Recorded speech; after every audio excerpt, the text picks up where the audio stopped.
De volta aqui com vocês para a segunda parte da nossa aula. E aí estava falando do início, o conceito inicial de criação de qualquer projeto, de qualquer programa, de qualquer algoritmo. Quero que vocês entendam que, como eu disse aqui, o problema inicial, a problemática inicial, porque todo algoritmo, todo software nasceu com um problema, a visão de um problema.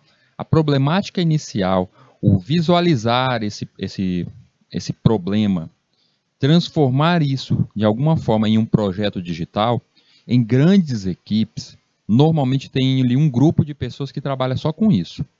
Eles nem imaginam, nem ficam pensando qual será a linguagem para a solução quanto àquilo. A prova disso é que eu gosto sempre de colocar projetos que foram utilizados com a linguagem C, que é o caso o Mortal Kombat. Mortal Kombat, ele, se eu não me engano, ele já está chegando na versão 12 já.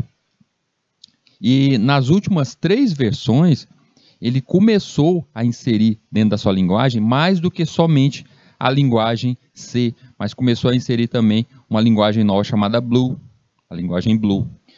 Por que isso? Isso foi definido pela problemática inicial, pelas essas pessoas que veem o problema e tentam resolver? Não, não foi isso. Não foi simplesmente definido por isso. Foi definido pela a evolução dos consoles que ali utilizam dessas linguagens. E eles perceberam que essa linguagem ela trabalha melhor com esses processadores para esses consoles.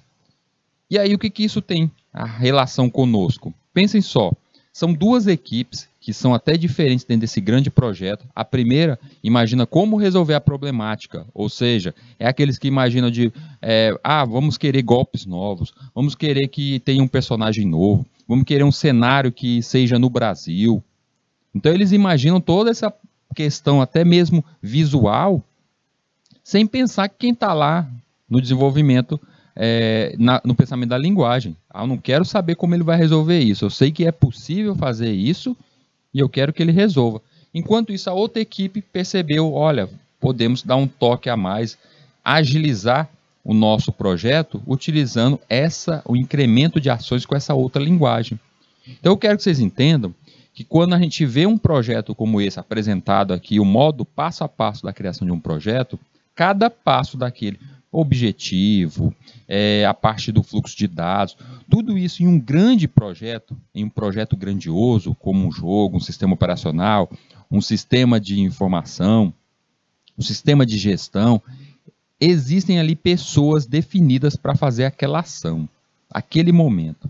A definição de um fluxo de dados, criação de diagramas, tudo isso, essa parte da documentação, existem pessoas que estão responsáveis só por esse momento.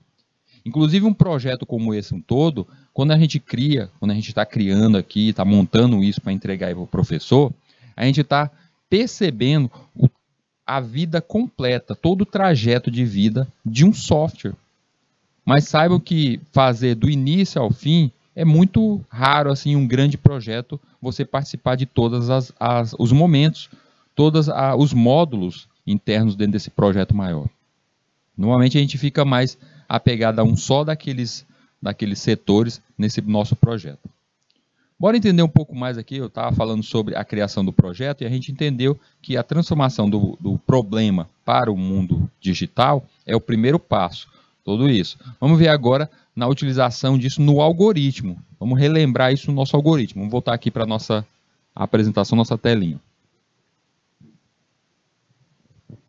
Então, a estrutura básica de um programa em C, ele vem inicialmente com as diretivas para o pré-processador e a declaração de variáveis. Ou seja, no início ali, a gente vai ter algo como as bibliotecas iniciais, vai ter algo como as variáveis globais. A gente já entende que existem variáveis globais que funcionam como todo e qualquer arquivo do meu projeto. Também existem as variáveis locais, que vão estar normalmente aqui, ó, dentro do nosso projeto. Ali naquele inicial, eu posso colocar também aquelas constantes, eu posso colocar chamativa por partes gráficas. Ah, isso também é possível? A gente só não usou aqui. Chamativa por partes gráficas. Eu posso chamar ali no inicial, naquele inicial, antes do main, eu posso chamar ali arquivos em outras linguagens. Vocês vão ver quando vocês estiverem implementando algum site, criando isso em uma linguagem web, vocês vão perceber que lá no início do nosso projeto é onde a gente pode chamar, eu estou com um arquivo HTML aberto, linguagem HTML, de hipertexto. Eu ali no início dele, eu vou chamar um JavaScript, outra linguagem, sim, vou chamar um PHP, outra linguagem, sim, a gente chama tudo ali no começo. Eu posso chamar tudo ali no começo. Na verdade, o cabeçalho do nosso projeto sempre serve desse modo. Isso vai funcionar dessa forma em qualquer projeto que você for fazer, não importa a linguagem, vai seguir esse padrão aqui que a gente está vendo, essa estrutura. Depois temos o início do nosso programa. No início do nosso programa nós temos ali, podemos passar alguns parâmetros, no nosso caso ali vamos deixar sem passar parâmetros, só para entender a estrutura, e depois com as chaves ali a gente declara as nossas variáveis locais, constantes locais, eu posso fazer isso também, todas as funções, todos os possíveis comandos. É onde acontece realmente o nosso programa está rodando, nosso algoritmo ali está a funcionar. Variável, bora relembrar o que é a variável? Variável, gente, é simples, eu sempre gosto de chamá-la de cercadinho da memória. Lá na nossa memória, a gente tem algo definido como se fosse um grande tabuleiro de xadrez na nossa memória. Lá na disciplina de arquitetura, isso deve ter sido falado bem na aula só sobre memórias. E a gente vê que tem esses quadradinhos na nossa memória RAM. Vamos focar principalmente na memória RAM, onde acontece a execução do nosso programa. E é nesse espaço de memória aí que eu utilizo a execução do nosso programa. Só que para utilizar esta memória, para reservar dados ali, eu tenho que criar um espaço reservado. E nesse espaço reservado é o que eu gosto de chamar de cercadinho. Eu faço um cercado ali. É como se você comprou um terreno, um lote, e aí, não, eu vou criar um muro ali, aí ninguém vai invadir meu lote. Tá ali, tá cercado. Tá ali, tá protegido. Eu coloco até uma placa ali dizendo que pertence a mim, o que vai ser construído. Então é a mesma coisa no mundo digital. Criei ali a minha variável, é o espaço onde eu estou reservando na memória, dizendo, olha, ali naquele espaço eu vou construir algo, vou utilizar de alguma forma. E a gente sabe que a gente pode utilizar dos diversos formatos, tipo inteiro, tipo caractere, booleano, que a gente não utilizou tanto aqui na nossa linguagem C, porque a gente sabe que o booleano na linguagem C não é natural, mas a gente vai utilizar isso futuramente em outras linguagens. A gente utilizou aqui criação de vetores, a conexão de várias variáveis. Então a gente sabe fazer essa reserva bem aí. E quando eu defino algo como int idade, eu estou dizendo o tipo da minha variável, dizendo que ela vai ser inteiro, é do tipo inteiro, e o nome que eu dei para ela foi idade. Então eu estou dizendo que aquele cercadinho criado, ele é do tipo inteiro, ele está pronto para armazenar tipos inteiros. A gente até definiu que quando se fala que é tipo inteiro, caractere, quando eu falo isso, é até a quantidade de memória que eu estou armazenando. A gente foi falado aqui que o tipo caractere, ele não guarda informações, ele guarda somente o símbolo. Então, quando eu coloco em um tipo caractere o número 3, eu estou guardando o símbolo 3. Agora, quando eu guardo o número 3 em um tipo inteiro, eu estou guardando o símbolo e o valor de 3. Por isso, inteiro sempre ocupa o maior espaço para guardar essa informação dentro da nossa memória. E está aí definido idade, uma variável do tipo inteiro, com o nome idade, que na linha seguinte está recebendo o valor de 30. Então, é o valor mesmo, não só o símbolo, mas o valor de 30. E na última linha, tem ali uma função print, chamando ali a idade e apresentando em tela.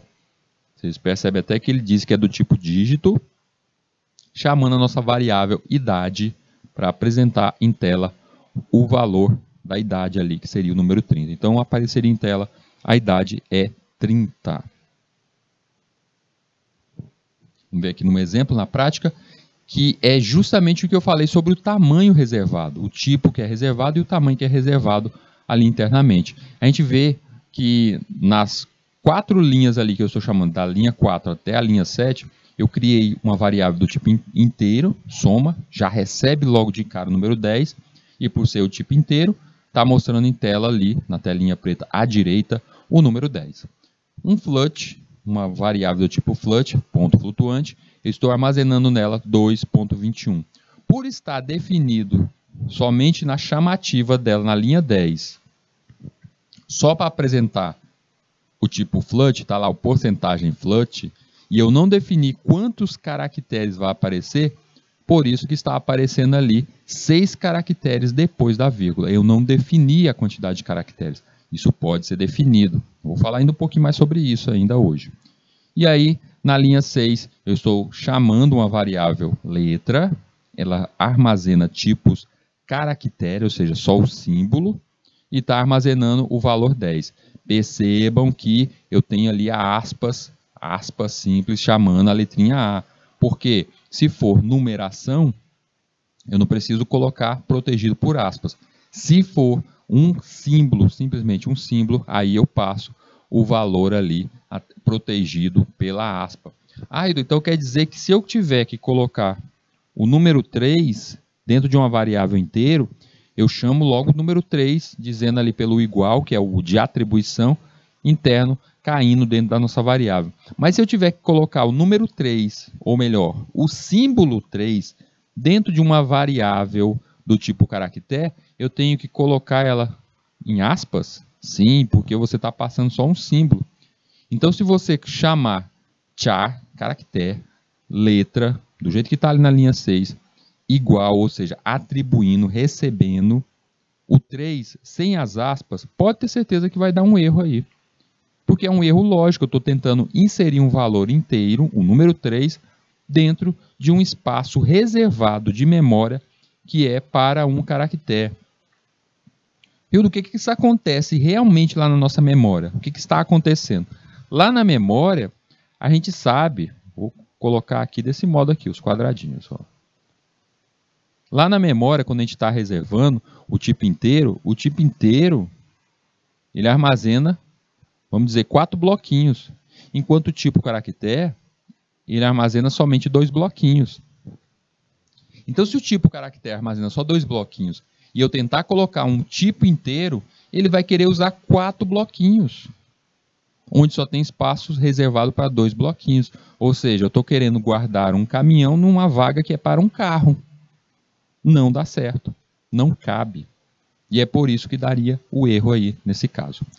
E aí, nossa última linha ali, na última variável criada, a linha 7, a gente está criando um double. Um double, ele nada mais é do que um tipo flutuante, mas a mais, o dobro desse tamanho.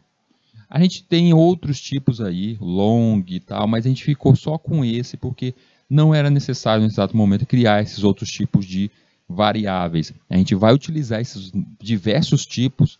Eu digo que existem mais de 20 tipos de variáveis possíveis em outras linguagens, como é o caso do JavaScript. Lá no JavaScript a gente vai trabalhar com outros tipos e lá vai ser necessário mesmo esses tipos diferentes, esses vários tipos. Aqui a gente pode continuar em 3 tipos aqui, o int, o tipo inteiro, né, o nosso float e o tipo caractere. Só isso aí, esse básico aí já nos serve aqui para a linguagem C. E aí a gente definido inicialmente que o fluxo de dados, a gente tem a entrada de dados e a saída de dados. E em meio a isso acontece o processamento. Mas na entrada de dados a gente sabe que para o programa receber esses dados, ele receber isso, a gente tem que ter uma função para tal coisa. A nossa função inicial aqui falada, a gente sabe que vou falar sobre a get aqui, mas a função inicial, a mais usada, a mais simples, é a scanf. A função scanf, o que ela pede? Ela pede 2 parâmetros. O primeiro, qual o formato que você vai receber? No parâmetro inicial, nos formatos, entre aspas, é ali que você define qual o tipo de dado que vai chegar até ali. Se você colocar, está querendo receber inteiro, e você colocar o porcentagem D, você está dizendo, vou receber tipo inteiro. O F, float, você sai definindo ali C, char, caractere, então você sai definindo ali os tipos que vão receber. Por que isso? Para justamente quando eu tenho uma variável criada, ela é do tipo caractere, e eu tentar inserir ali naquele caractere, ali naquele espaço, bora desenhando aqui, vamos desenhando. Se eu criei ali, vamos pensar aqui com 2 espaçozinhos, ela é do tipo caractere, ela é caractere. Pronto, criei essa variável, o nosso cercadinho na memória do tipo caractere. E eu quero colocar um inteiro. Eu estou fazendo aí uma besteira, estou fazendo uma loucura, quero colocar o número inteiro dentro desse espaço de variável. Se eu não definisse aqui na scanf, não tivesse o formato já definido desse jeito, se a função scanf ela não tivesse preparada para fazer essa comparação inicial, o que iria acontecer? Iria acontecer o chamado estouro de memória. E aí o nome já me diz logo que tem alguma coisa extremamente errada. Quando se fala que tem um estouro, é porque está muito errado. Então, antes de o número inteiro cair no espaço da memória, o scanf, ele olha ali qual é o tipo, o formato que você vai passar. Aí você diz, eu estou passando para essa minha variável, um tipo porcentagem C. Porque a variável é um caractere. E aí o que eu faço? Eu tento jogar o número 3 dentro dela. Ele olha assim, ei, número 3 não é caractere, meu amigo. Você está errando aí em alguma coisa. Aí ele já dá o erro nessa comparação inicial antes de tentar gravar lá dentro da memória. Então ele é uma proteção quanto ao estouro de memória. Lá na disciplina de sistemas operacionais que está para começar para vocês, deve começar logo na semana que vem, a disciplina de sistemas operacionais vai ser algo que vai ser muito falado lá, que é justamente o estouro de memória. É o maior medo de um sistema operacional no uso de uma máquina é justamente o mau uso da memória. Ele tem que conseguir gerenciar a memória daquele sistema. E o estouro de memória é, sem dúvida nenhuma, um dos maiores medos que tem dentro da gerência de um sistema operacional. Vocês vão ver isso muito lá na disciplina de sistemas operacionais. Mas aí, retornando aqui para nosso momento de comparação pelo scanf, o scanf ele faz logo essa comparação inicial desse modo. Mas, Rido, se eu coloquei o porcentagem D dizendo que é um dígito que eu vou colocar, ele também vai dizer que é erro. Por quê? Porque ele faz essa comparação porcentagem D e vê a nossa variável que está ali na frente, o endereço de memória que está ali na frente. Mesmo se você não inserir, ele faz essa comparação. Ali vai ter porcentagem D, mas essa variável, bem aí, esse I que foi criado, ela é de que tipo? Ah, é porcentagem D, mas digamos que ela tenha lá como tipo caractere. Ele já dá erro. Mesmo se você não inseriu nada. Mesmo que você não tenha colocado nada ainda ali. Mas ele já diz lá, já faz essa comparação. Ei, tá errado isso aí, meu amigo. Erro lógico. Na hora que você for tentar executar, você compilar o seu programa, o seu projeto, ele já vai dar o erro. Antes de pedir para a pessoa digitar um número, ele já vai dar um erro ali, porque ele fez a comparação. Então, esse tipo de comparação, o scanf, a função scanf está preparada para que não exista o estouro de memória. Quando a gente passou a primeira vez falando sobre o uso do scanf, a gente não falou dessa questão de estouro de memória. Vocês devem recordar disso. Ah, o Rui não tinha me falado isso. É porque agora a gente está mais habilidoso, a gente já está no ponto aí de começar a aprender até estouro de memória, sobre o uso da memória dentro do nosso sistema operacional, com o uso da arquitetura, tudo que a gente aprendeu até hoje. Então a gente tem um conhecimento a mais, eu posso tocar nesse assunto.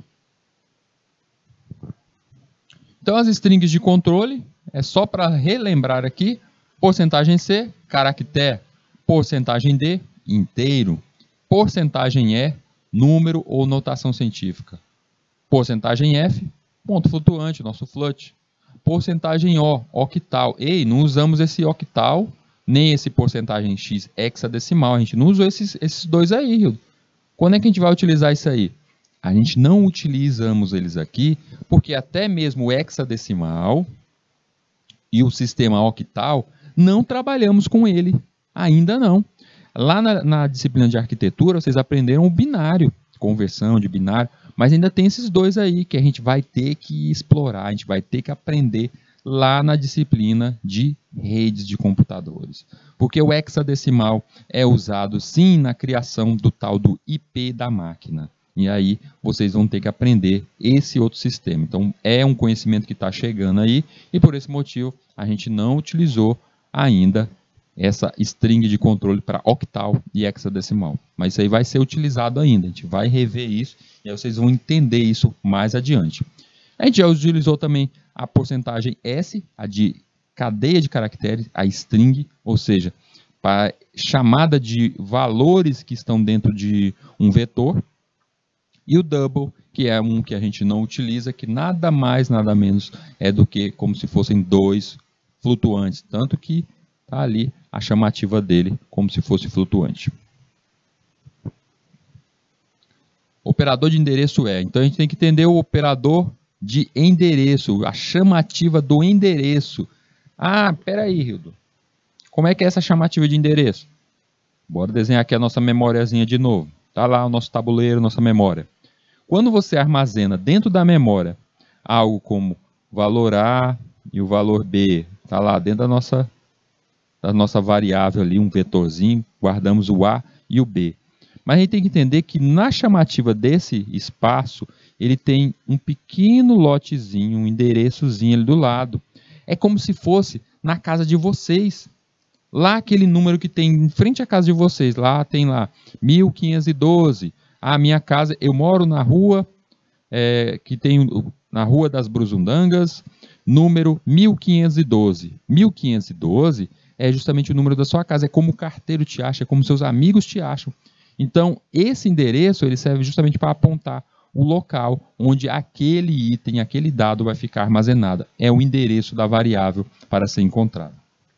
Toda variável ocupa uma área de memória e seu endereço é o primeiro byte por ela ocupado. Isso aqui, vocês vão rever isso, esse conceito de endereço em espaço de memória vai ser muito utilizado em tudo que é disciplina que vocês verão aqui adiante. Ah, eu vou trabalhar com redes de computadores. Vai fazer um transporte de dados, você vai enviar um arquivo para uma outra máquina, tem que ter o endereço de onde vai estar aquele arquivo, o endereço de memória daquele arquivo. Ah, eu vou trabalhar com um banco de dados, também precisa ter um endereço. Vou trabalhar com sistemas operacionais, falamos que é gerência de memória, endereço, ou seja, esse conceito aqui do endereço de memória, ele está enraizado em tudo que tem a ver aqui dentro da nossa tecnologia, tudo que tem a ver com a informática. Então é um conceito que você tem que levar mesmo para a vida. Vai continuar utilizando-se no mundo da informática, vai continuar aprendendo a informática, pois vocês vão precisar disso aí. Outro ponto aqui que foi, eu até cheguei a falar para vocês, ó, o inteiro, 2 bytes, ocupa 2 bytes. O caractere, 1 byte. Como é que eu posso colocar um inteiro dentro de uma variável caractere? Se ali tem 1 byte, ou seja, 1 byte, só um espaço, e eu preciso de 2 bytes para guardar aquele inteiro, porque ele guarda também não só o símbolo, mas ele guarda também o valor. Mas, Hildo, e se eu guardar o número 3? Eu quero o símbolo número 3. Então, quer dizer que você está deixando de lado o valor do número 3. O valor dele. Se você está deixando de lá o valor dele, então agora sim, você descartou essa parte que você não vai usar e ele cabe, sim, dentro dessa variável do tipo caractere 1 byte. Quando usamos o e-comercial precedendo uma variável, estamos falando do endereço dessa variável na memória. Então, sempre que você chamar o e-comercial, você está falando do endereço. Se você chamou só o nome da variável, você chamou o valor que está lá dentro. Então, percebam aqui nesse nosso código. Eu tenho ali none, uma variável do tipo inteiro, que eu estou atribuindo o valor 2. O que acontece se eu chamo somente num? Se eu chamar num, ele virá como 2. Por quê? Eu estou dizendo, eu quero saber o que tem dentro desse espaço. O que está ali armazenado. Agora, quando eu chamo o endereço, o e-comercial, eu vou chamar o endereço lá da memória. Aqui, nesse caso, nesse nosso exemplo, deu essa numeração 1230, que é o endereço físico da memória. Vamos levar isso para um outro exemplo no mundo real? É como se eu perguntasse para você, na sua casa, o que tem na sua casa, você ia dizer os itens que tem dentro da sua casa. Ah, tem uma geladeira, tem uma televisão, você ia falar os itens. Mas se eu perguntar para ti, o e-comercial, o endereço da sua casa, você vai falar, tem geladeira, tem televisão? Não, você vai falar o endereço da tua casa. Rua das Brusundangas, 1230. Você vai falar o endereço. Então aí percebam a diferença. Se eu perguntar para vocês, qual é o seu endereço? Você vai dizer o nome da rua e o número da sua casa. Mas se eu falar o que tem na sua casa, aí você não vai dizer o endereço. Você vai dizer o que tem dentro da sua casa. Os objetos que tem dentro da sua casa. Tá? Então vamos guardar isso aí. Quem ainda não tinha entendido até agora, essa diferença do ezinho comercial e sem o e-comercial para uma variável, para uma chamativa de uma variável, bora fixar isso agora. Existem alguns caracteres especiais. O /n é para uma nova linha, saltar uma nova linha. O /r praticamente a gente não utilizou, mas o /r é como se você tivesse dado um enter. /t é tabulação, para você dar um espaço. A gente chegou a utilizar isso aqui em alguns dos nossos exemplos durante as nossas aulas. Se você quiser fazer com que a letrinha apareça mais à frente, mais centralizada, utilize o /t. /b para retroceder. Eu quero que a contagem, o pedindo para digitar, ele retorne para o começo. Se eu quiser mostrar a aspas, porque as aspas elas servem para mostrar a inserção de um caractere e não de um inteiro. Mas se eu quiser chamar um inteiro, se eu quiser chamar a aspa, eu chamo /aspa. Tá, mas Hildo, se eu chamo o barra ele serve para fazer comentário, ele serve para chamar uma nova linha. Como é que eu quiser mostrar um barra no meu texto, o que eu faço? Você chama /barra dentro do seu texto. /barra. Quando eu fizer aspas dentro do meu print, chamando um print, a função print, aspas, abre aspas, /barra, fecha aspas, /barra, o que eu estou fazendo? Eu estou dizendo que é para mostrar na tela, /barra. Vai mostrar na tela ali o /barra. Tá? Ele não vai ser algo como um comentário, mas ele vai estar mostrando em tela.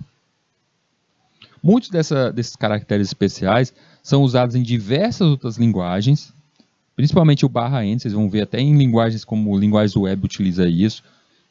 Comentários também já utiliza o /barra em várias outras linguagens. Tá? Então, muito que está aqui a gente ainda vai utilizar em outras linguagens. Vamos para um exemplo aqui prático. Crie um programa que leia um valor de hora e informe quantos minutos se passaram desde o início do dia. Só para a gente entender a utilização do ezinho comercial aqui.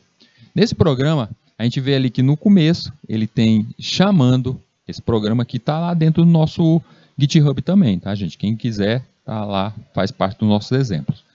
Linha 1 e 2, chamei as bibliotecas iniciais. A biblioteca stdio serve para quê, gente? Para chamada de funções de entrada e funções de saída. O print e o scanf, principalmente elas. Segunda linha vem a locale. Para que serve a locale? Caracteres especiais. Se você vai utilizar qualquer caractere especial, chame a biblioteca locale e dê o comando set locale dentro do seu programa. Linha 4, eu começo o nosso programa com a função principal main. Linha 6, eu inicio ali duas variáveis, int horas e minutos. Fiz com que as duas variáveis criadas aí, horas e minutos, sejam do tipo inteiro, tudo na mesma linha. Lembrar que na chamativa de variáveis, se eu quiser chamar 10 variáveis do tipo inteiro, basta eu colocar um int e o nome de cada uma das variáveis que eu vou criar, separada por vírgula, encerrando com ponto e vírgula. O ponto e vírgula serve para você encerrar aquele comando daquela linha. Se eu quiser criar 10 variáveis do tipo inteiro e uma do tipo float, eu posso colocar as 10 variáveis inteiro em uma só linha e na linha seguinte eu coloco o float e o nome daquela variável. E o do meu programa ficou extenso, eu coloquei essas 10 variáveis e aí ficou gigante aqui em linha. E aí eu dei um Enter para colocar o resto das variáveis. Tipo aqui, ó, dei um Enter bem aqui e aí o minutos ficou na linha de baixo. E meu programa está dando erro. Por quê? Ele vai dar 2 erros aí. 2 erros, na verdade. O primeiro, porque a primeira linha, quando você quebrou, o minutos foi para a linha 7 e o int horas ficou na linha 6. O int horas tem uma vírgula. Para encerrar uma linha, o que eu faço? Ponto e vírgula. E o minutos que ficou na outra linha? Ficou somente minutos, mostrando que era um do tipo int, tipo float, o tipo que fosse. Então você tem que definir naquela linha, fica preso naquela linha, todos os tipos ficam somente naquela linha. Então eu chamei int e coloquei todos os nomes adiante, tudo que ficar adiante do int será daquele tipo int. Se você deu um enter e passou para a próxima linha, você quebrou a linha. E ao quebrar a linha, você tem que definir na próxima. Então quer dizer que se eu quisesse fazer, vamos pensar aqui no extremo, aqui, algo extremo.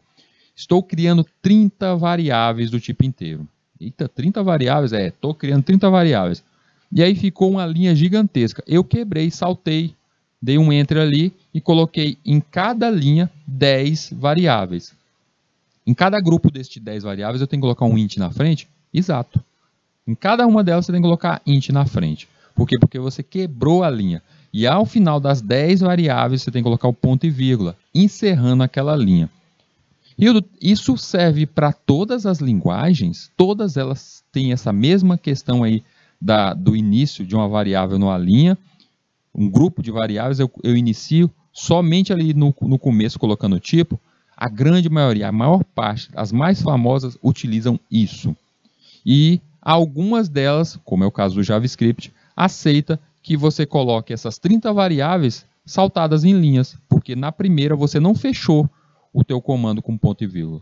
Ele só vê que a linha encerrou, mesmo que você saltou linha, mas ele só vê que a linha encerrou quando você colocar ponto e vírgula. Mas para a boa prática, vamos sempre colocar ponto e vírgula no final de cada linha. É a boa prática, a boa escrita. Linha 8, eu estou chamando ali o setLocale, a nossa biblioteca locale, dizendo que eu estou repassando o tipo português, ou seja, todos os caracteres que eu quero que sejam utilizados, caracteres especiais, serão do tipo da linguagem portuguesa. Isso aqui também já foi definido. E na linha 10, a gente está chamando primeiro um comando de saída. Vou falar um pouquinho mais sobre ele ainda, mas ele é bem comum, bem simples.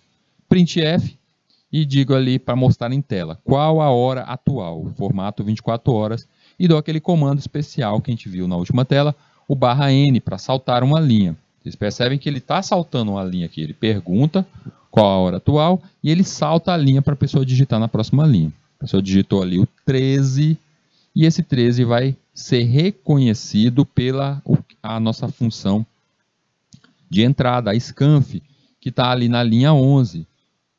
Esse 13 vai cair dentro da nossa variável, nosso e-comercial horas.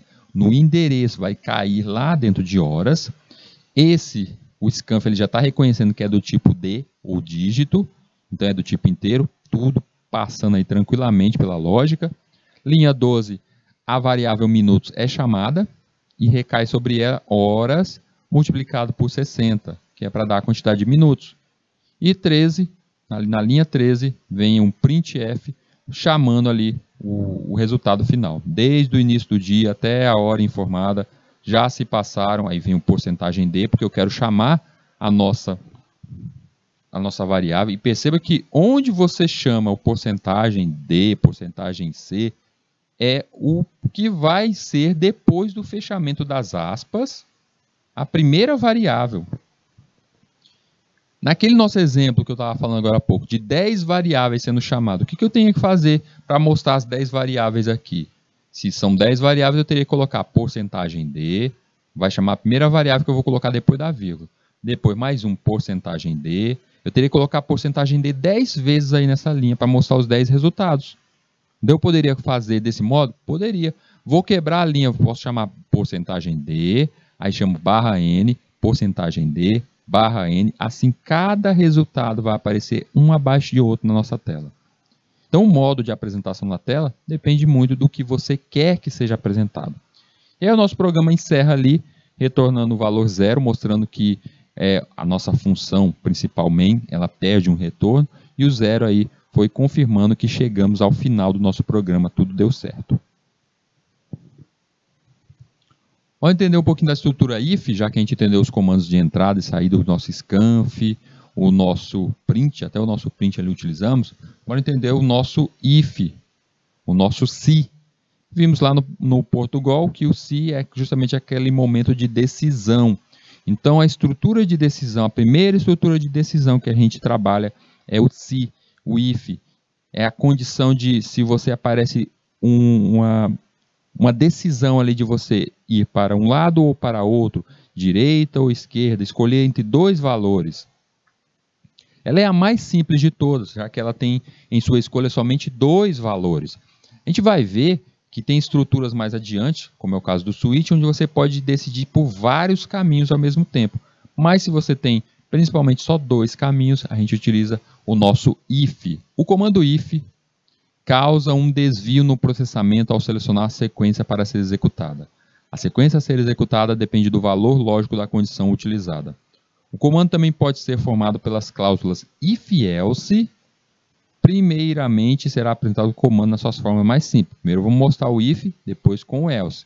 O if else seria uma outra condição, um novo caminho. O if comum, ele te dá uma opção e se por acaso você não seguir por aquela opção, lhe cabe todo o restante. Ou seja, se eu te disser siga à direita, você seguir para a direita. Se você não quiser seguir para a direita, o resultado vai ser só uma opção, a esquerda. Então, nesse caso, um simples if, iria lhe resultar nessa sequência. Tá aí o modo, normalmente o que acontece, tem o if, a cláusula, a expressão que é esperada, a nossa condição do que vai acontecer, e ali você coloca, se por acaso, digamos que 1 for igual a 1, a variável a for igual ao número 0, aí é a condição para você continuar naquele caminho. Então, esta condição é perguntada. Se essa condição me entrega um valor verdadeiro, eu sigo adiante. Se não der um valor verdadeiro, se ela não me der aquele valor, resultado verdadeiro, eu salto aquilo dali, ou seja, eu continuo com o restante. É praticamente como se fosse uma simples pergunta do dia a dia nosso. Por exemplo, alguém te oferece, ei, você quer um copo de suco? Se você disser sim, a pessoa te entrega o suco. Se você disser não, segue a vida sem suco. E aí passa por essa sequência aí. Vamos pôr um exemplo utilizando o nosso if. O programa recebe um número e mostra se ele é um número positivo ou negativo. Essa é a problemática. Pedir um número, o número está ali, e o número vai ver se esse número é positivo ou negativo. No nosso programa está ali na utilização, nesse caso aí a gente utilizou tanto o COD quanto o móvel C. E o resultado ali na telinha logo abaixo, a gente percebe ali tanto no móvel C entregando o resultado, quanto do COD Blocks também entregando seu resultado. Vamos ver o que aconteceu nesse programa, ver a condição do se. Linha 3, biblioteca inicial, stdio. Linha 4, vem a main, a nossa função principal, iniciando o programa.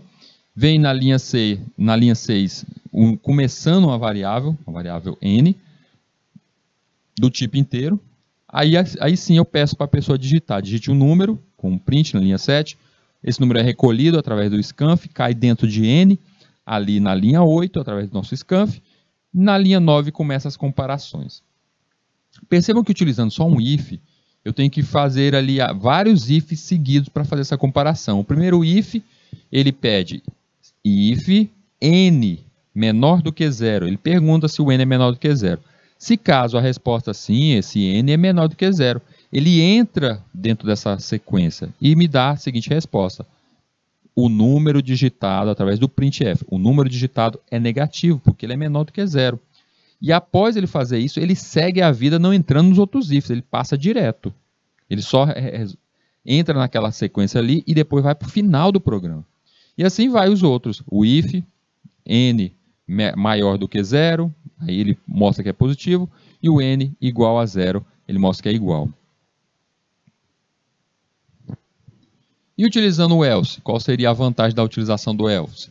A cláusula opcional else permite a execução de uma outra sequência de comandos, caso a condição seja falsa. Então, na else, eu entro primeiro no if, pergunto se aquela condição vai ser verdadeira. Se ela for verdadeira, a sequência 1 vai entrar. Eu passo para a sequência 1, ou seja, se eu pergunto para a pessoa, faço a pergunta, você quer suco? Se a pessoa disser sim, é a sequência 1, eu entrego o suco para ela. Se a pessoa disser não, aí tem o else, ainda tem um então. Ainda tem um então ali. Aí eu pergunto, quer refrigerante? Ou, no caso ali, eu nem pergunto, não tem nem expressão. Eu entrego, pois pego o refrigerante.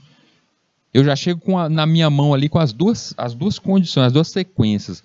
Eu chego com uma mão mostrando um suco e na outra um refrigerante. E eu ofereço para a pessoa, quer suco? Se a pessoa não quer suco, logo ela quer refrigerante. Então eu dou essas duas opções. Eu prendo essas pessoas nas duas opções. Sequência 1 ou 2. Vamos para um exemplo utilizando o if else.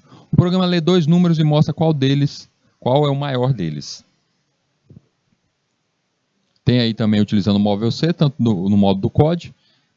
Na linha 7, iniciei duas variáveis do tipo inteiro. Linha 8, eu peço para a pessoa digitar um número. Esse número vai cair dentro de A, da variável A. Depois, na linha 10, peço um segundo número. Esse número vai cair ali dentro da variável B. E aí tem o nosso if. Se a gente utilizar só o if, sem o else, a gente teria que fazer a consulta de if aí várias vezes. Com o else, a gente diminui essa condição.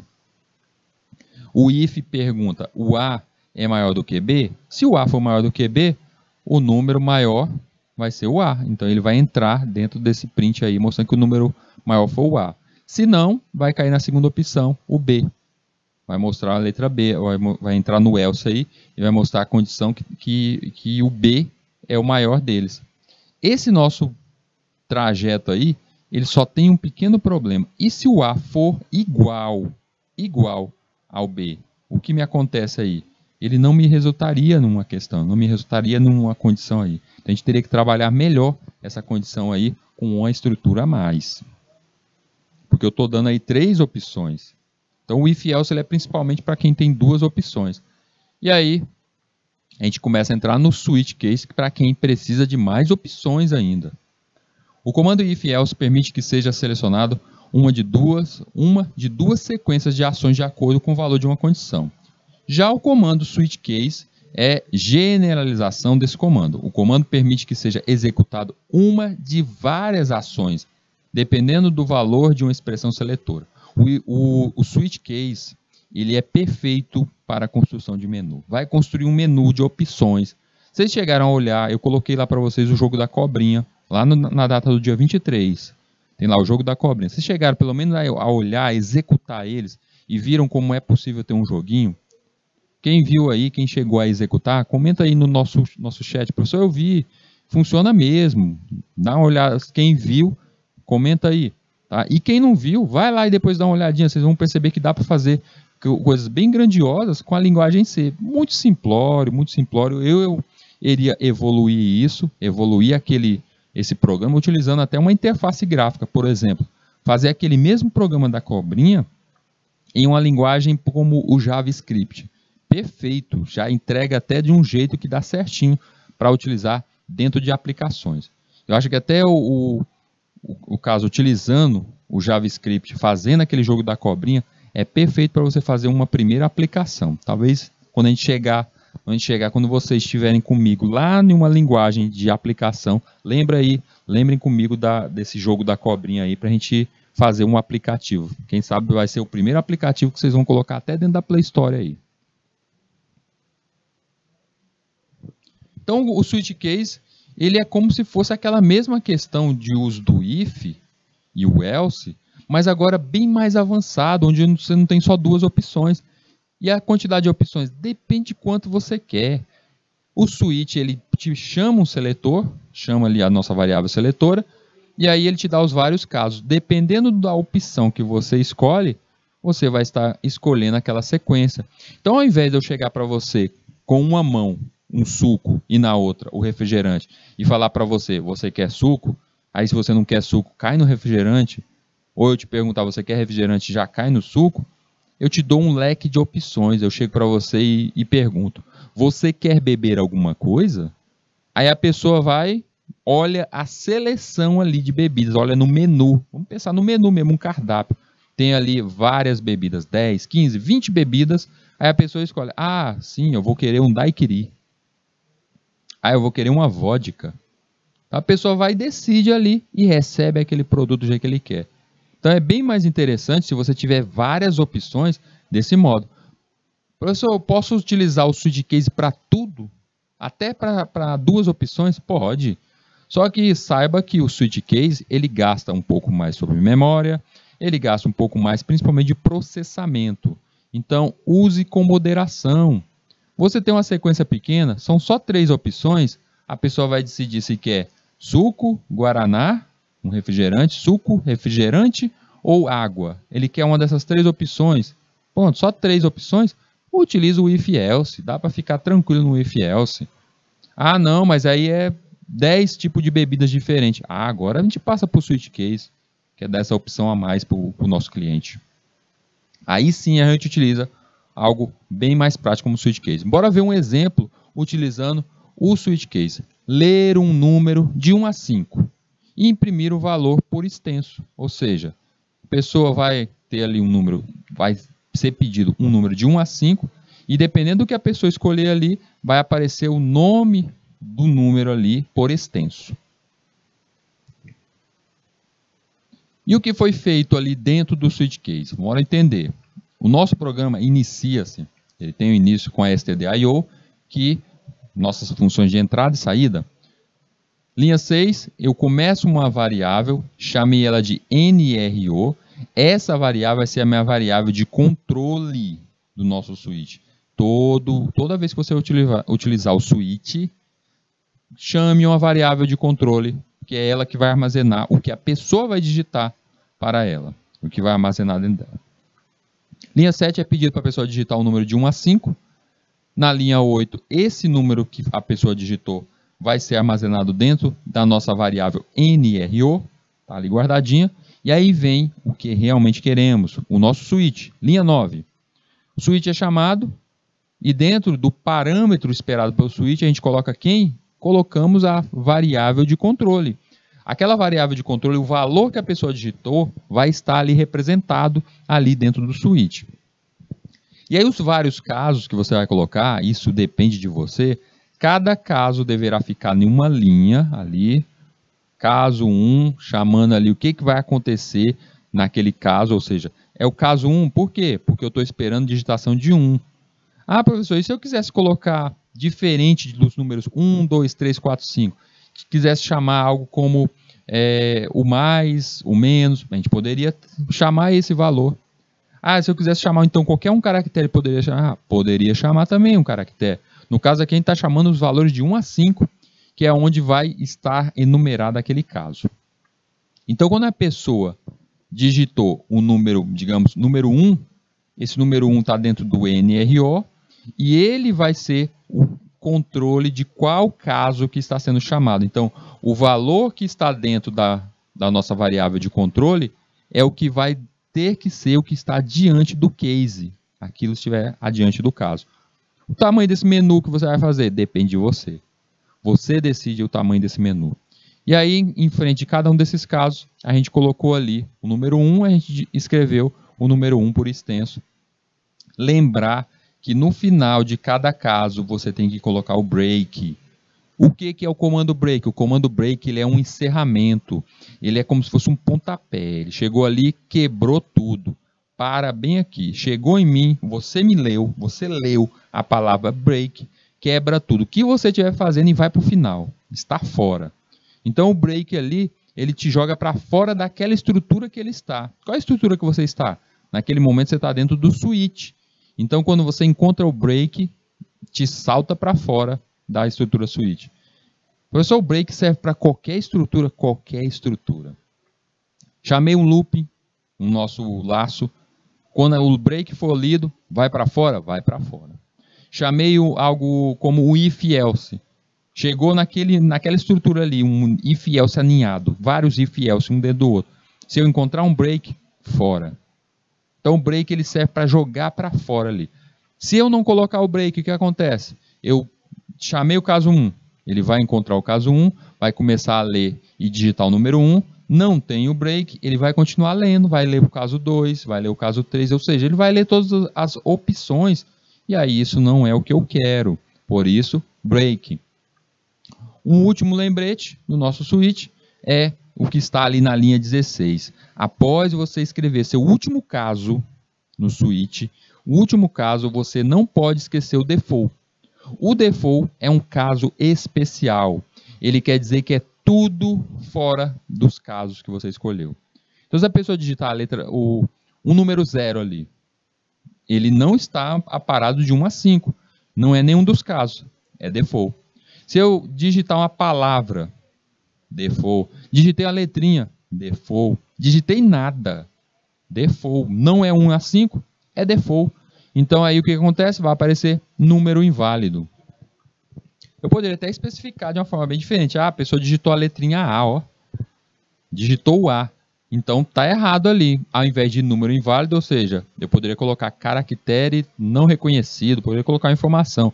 Errou na sua digitação, poderia colocar a informação que eu quisesse ali. E aí, encerro o nosso programinha. Ler o número de um mês do ano e informar quantos dias tem um mês. Bora para esse outro exemplo. Um caso bem maior, porque eu disse que é infinita a quantidade do menu que você vai colocar. Algo interessante, por isso que eu lembrei vocês de olhar o jogo da cobrinha, porque você pode colocar um menu dentro do menu. Imagine o seguinte, no menu de um jogo. Tem lá de você escolher, escolha opções. Quando você clica em opções, dentro do menu opções, você escolheu o case opção.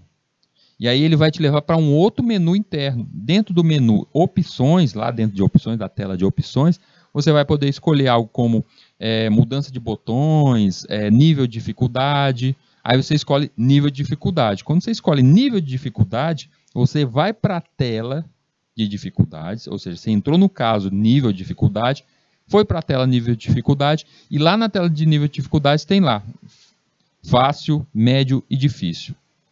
Outro menu. Então só nesse exemplo de jogo eu coloquei 3 menus, um dentro do outro. Então o Switch Case, gente, é uma estrutura que é muito, mas é muito mesmo usada. Aprenda, quem ainda não percebeu a importância, ainda está com dúvida do Switch Case, aprenda porque ele vai ser muito, mas é muito utilizado. Percebam o seguinte, em qualquer sistema, qualquer software que vocês estão aí a navegar, um site, por exemplo, ele sempre não tem menus que te levam a novas páginas, que tem menus. Então, se você, toda vez que você esbarrar com um menu, seja numa aplicação, seja num site, seja no sistema, seja o que for, toda vez que você está lá no menu, até na sua televisão, quando você clica lá para aparecer os canais, escolher quais os canais, aparece na tela lá todos os canais e você vai escolher qual o canal, ou você vai escolher se quer ir para a internet, um stream na sua TV, é um menu. Quer dizer que naquele momento está sendo apresentado um Switch Case para você. E aí está aí na nossa tela, nesse caso aqui a pessoa é pedida para digitar o número do mês, e conforme o que foi digitado, ele já cai naquele caso. Agora perceba o seguinte, que ele quer dizer quantos dias tem cada mês. E aí, o Rildo foi meio que malandro. No caso 1, 3, 5, 7, 8 e 10, ele sabe que esses são os meses que tem 31 dias. E aí ele já foi malandro que se você escolher o mês 1, ele não tem break. Vocês perceberam que não tem break ali do caso 1, do 3, do 5? Ele já vai lendo direto e cai no caso 12, onde no caso 12 já está dizendo ali que é 31 dias. Então ele pegou, eu peguei aí, vários casos ali ao mesmo tempo, que são tudo de 31. 28 dias, só tem um, é o caso 2, segundo mês. E aí os casos 4, 6, 9 e 11 são de 30 dias. E 4, 6 e 9 não tem break, já caindo no 11. Ou seja, o processamento mesmo só acontece com os meses que tem 28 ou 29, 30 e 31. Só essas 3 comparações. E se a pessoa digitar algo totalmente diferente disso aí, mês 13, não existe mês 13 no ano. Se não existe, vai cair no default. E aí, mês deve estar entre 1 e 12, que é a mensagem que vai aparecer. E aí, termina ali. Então, nesse caso aí, nesse nosso switch, se a pessoa escolher um mês, ou escolher um mês que não está amparado ali, o nosso programa mostra aquele resultado e sai. A gente ainda não ficou preso ali até mostrar aquilo, até eu digitar alguma coisa, uma saída. Então, a gente não utilizou uma estrutura de laço nesse momento aí. E aí, na linha 22, a gente encerra o nosso programa, retornando o valor 0, porque a nossa função main, ela é do tipo inteiro, ela espera um retorno, e o retorno 0 mostra que tudo deu certo. Vocês percebem aí que tanto lá no nosso móvel C, tá lá a estrutura do móvel C, quanto aqui no nosso COD, funciona de um modo e outro. Outra coisa, qualquer programa que você fizer na linguagem C, qualquer algoritmo que você produzir na linguagem C, independente do compilador, ele tem que rodar. Independente. Eu vou utilizar o móvel C, eu estou utilizando o NetBeans. A estrutura toda que o Hildo fez, ele disse que fez utilizando o Code Break. Se ele utilizou o COD, eu posso, na minha máquina que eu estou utilizando o Eclipse, eu vou conseguir rodar se na tua máquina tem o Ming, tem o Eclipse, está todo configurado para rodar a linguagem C. Qualquer código que você fizer vai funcionar lá sim. Qualquer código que você puxar de outra pessoa vai funcionar. Basta que envie para você ali o arquivo .c do jeitinho correto e vai estar funcionando. Tudo bem? Turminha, vamos dar aquela nossa pausazinha de 3 minutinhos e a gente já retorna.